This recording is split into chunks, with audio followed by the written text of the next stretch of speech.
Hello বন্ধুরা, সকলকে নমস্কার। সকলকে সন্ধ্যা আনন্দশালায় স্বাগত জানিয়ে আমি আজকে আর একটা রেসিপি নিয়ে চলে এসেছি। তো আমি আজকে তৈরি করব ডালের মালপোয়া। তার জন্য আমি কিছু জিনিস এখানে নিয়ে নিয়েছি।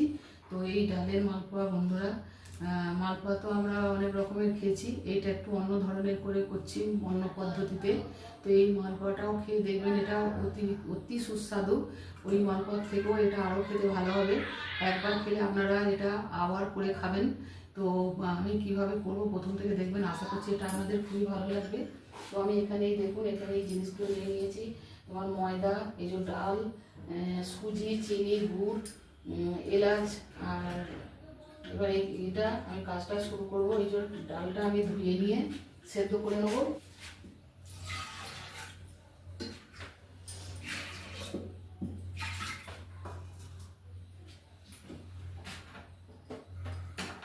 ডালটা আমি কুকারে করে সেদ্ধ করতে বসিয়ে দিই। ডাল আছে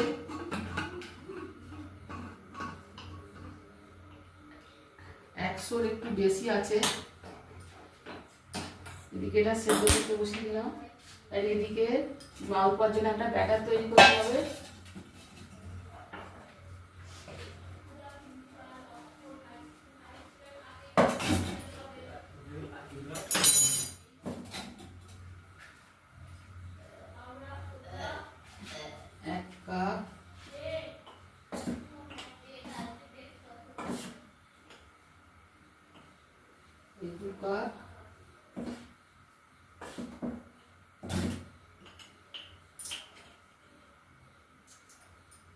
আড়াই কাপের মতো ময়দা দিয়ে দিচ্ছি। আড়াই কাপ ময়দা।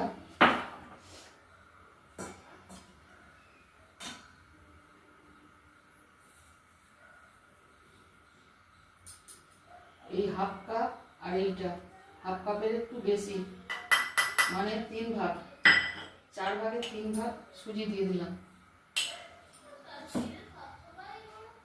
আড়াই কাপ ময়দা আর হাফ কাপের বেশি, মানে 1 কাপের 4 ভাগে 3 ভাগ সুজি দিয়ে দিলাম।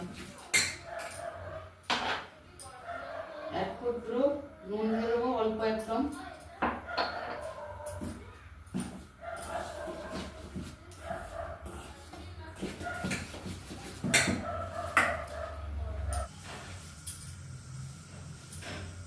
এই ব্যাটারে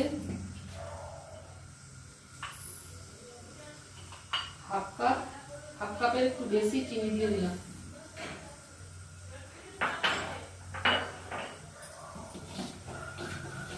আর এখানে হাফ চামচের মতো মৌরি, চিনি আর মৌরি মিশিয়ে ব্যাটারটা তৈরি করে নেব। সামান্য গরম দিয়েছি, একদম একটু ঠান্ডাটাকে সামান্য একটু করে গরম করেছি। অল্প অল্প জল দিয়ে একটা ব্যাটার বানিয়ে নেবো, নিয়ে দেখাচ্ছি। ছোলার ডালটা সেদ্ধ করে নিয়েছি, এই যে কুকারে সেদ্ধ করে নিয়েছি, এইরকম হয়েছে। এটা হাতা দিয়ে থেতো করে নিয়েছি। এবার এটা একটু ছাই মেরে নেবো।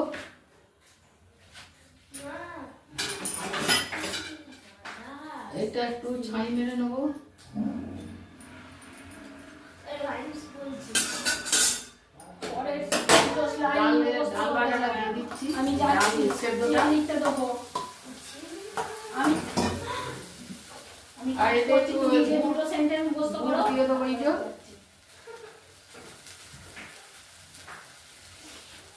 আখের গুড় দিচ্ছি বন্ধুরা, আপনারা খেজুর গুঁড়ো দিতে পারবেন। আর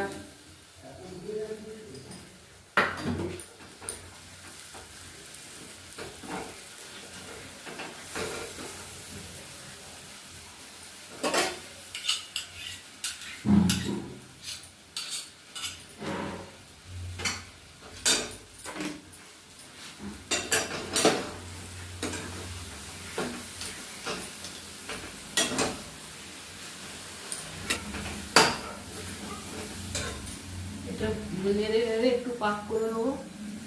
গুড়টা দেওয়ার সঙ্গে সঙ্গে একটু পাতলা মতো হয়ে যাবে, সেটাকে নেড়ে নেড়ে ঘন করতে হবে। এতে গোটা 3 এলাচ দিয়ে দিলাম, এলাচের গুঁড়োটা দিয়ে দিচ্ছি। অনবরত এটাকে নাড়তে হবে, নাড়ে তলায় পড়ে যাবে।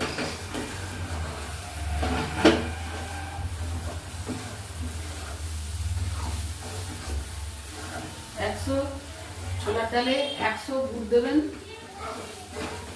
একটু নাড়া মিশিয়ে নেওয়ার পর একটু দেখে নেবেন, যদি ওর থেকে আপনাদের বেশি মিষ্টি প্রয়োজন হয় তাহলে আরও একটু দিয়ে দিতে পারেন 2 চামচ। আর যদি মনে করেন অতি আপনাদের চলবে তাহলে ওই 100-তে 100 গুড়ি দেবেন। আমি এখানে 100 ডালে 100 গুড় দিয়েছি। 200 ডাল হলে 200 গুড়, এইভাবে গুড়টা বাড়িয়ে নেবেন। আর এতে তোমার চিড়াটা মেখে রেখে দিয়েছি, এটাকে নেড়ে নেড়ে ঘন করে নিতে হবে। এটা পাকটা করে নিয়েছি, এটা এবার নামিয়ে নেবো।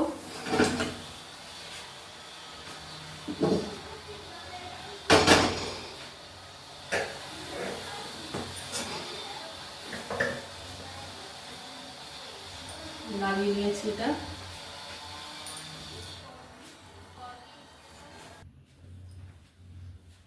উনানে কড়া বসিয়ে দিয়েছি, একটু সাদা তেল গরম করতে দিয়ে দিচ্ছি। তেলটা ওদিকে গরম হবে, এদিকে এটা আর একটু গরম আছে। ঠান্ডা হয়ে গেলে এটা শক্ত, আরো শক্ত হয়ে যাবে। যে পাতলা নামিয়েছিলাম অনেক শক্ত হয়ে গেছে। এগুলো একটু হাতে ময়দা লাগিয়ে চপের মতো তৈরি করে নিতে হবে।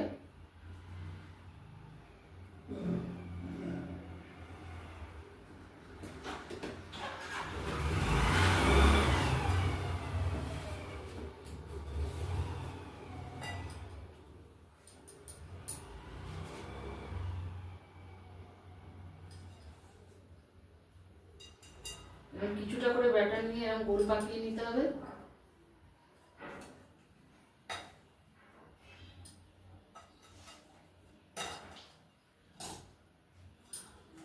আর একটু এটা ঠান্ডা হবে, আমি একটু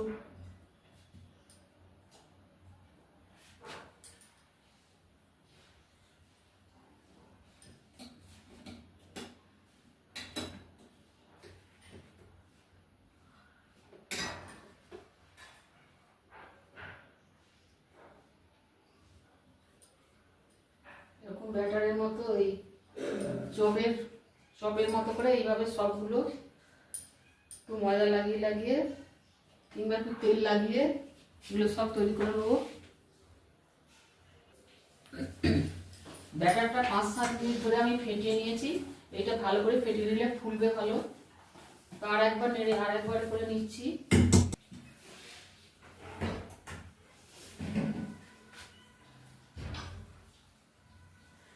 গরম হয়ে গেছে, এবার ছেড়ে দেবো। এই যে চপের মতো করে এই যে তৈরি করে রেখেছি, এগুলো একটু আটার মধ্যে রেখে দিয়েছি।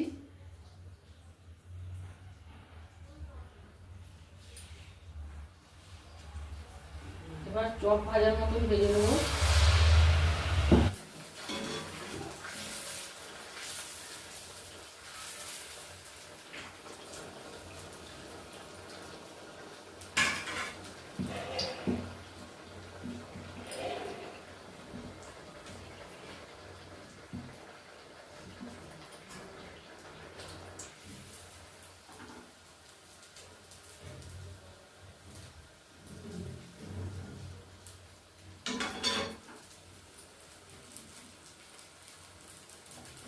যখন ফুলে যাচ্ছে বন্ধুরা, এগুলো মালপোয়াগুলো, ডালের মালপোয়া।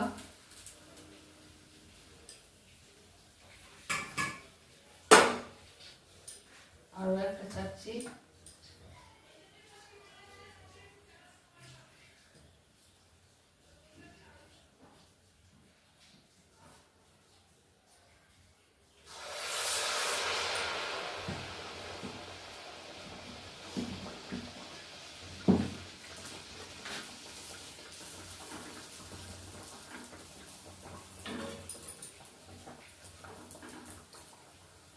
মাঝারি আঁচ রেখে দিতে হবে, মাঝারির থেকে হ্যাঁ একটু বেশি, মাঝারির থেকে তাহলে সঙ্গে সঙ্গে টক টক করে ফুলে যাবে।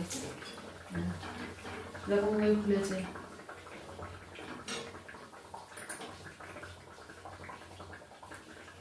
একটু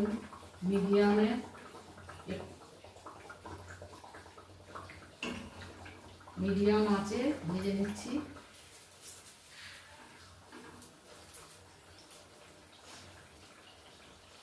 দেখুন কত সুন্দর ফুলে যাচ্ছে, দারুণ খেতে লাগে বন্ধুরা এই ডালের মালপোয়া। অবশ্যই এটা আপনারা একবার হলেও করে খাবেন, দেখবেন যে কত সুন্দর খেতে লাগে। তখন ওই মালপোয়া ছেড়ে এই মালপোয়াটাই খাবেন সবসময়। ভালো লাগলে লাইক শেয়ার কমেন্ট করতে ভুলবেন না। সন্ধ্যা রন্ধনশালা চ্যানেলটিকে সাবস্ক্রাইব করবেন বন্ধুরা। ইউটিউব থেকে দেখলে আর ফেসবুক থেকে দেখলে পেজটা ফলো করবেন।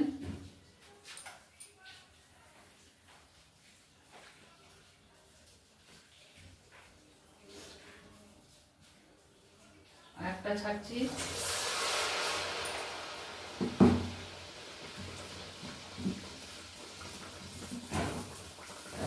এইভাবে সবগুলো ভেজে নিচ্ছি বন্ধুরা। সবগুলো ভাজা হয়ে গেছে বন্ধুরা, এইটাই শেষ লাস্ট। এই দেখুন কত সুন্দর হয়েছে সবকটা, এরকম ফুলেছে সবকটা। এই একটা দেখুন ভেঙে দেখাচ্ছি, এই যে ভেতরে এই ডালের পুরটা রয়েছে। তো এইভাবে আপনারা অবশ্যই একবার খাবেন। তো এটা আপনারা ভেজে রসেও এটা ডোবাতে পারেন, রসে ডুবিয়ে দিয়েও খেতে পারেন, আর এমনিও খেতে পারেন। খুব সুস্বাদু হয়েছে বন্ধুরা এটা খেতে। তো আজকের মতো রাখছি, আবার দেখা হবে পরের কোনো রেসিপি নিয়ে। আপনারা ভালো থাকবেন, সুস্থ থাকবেন।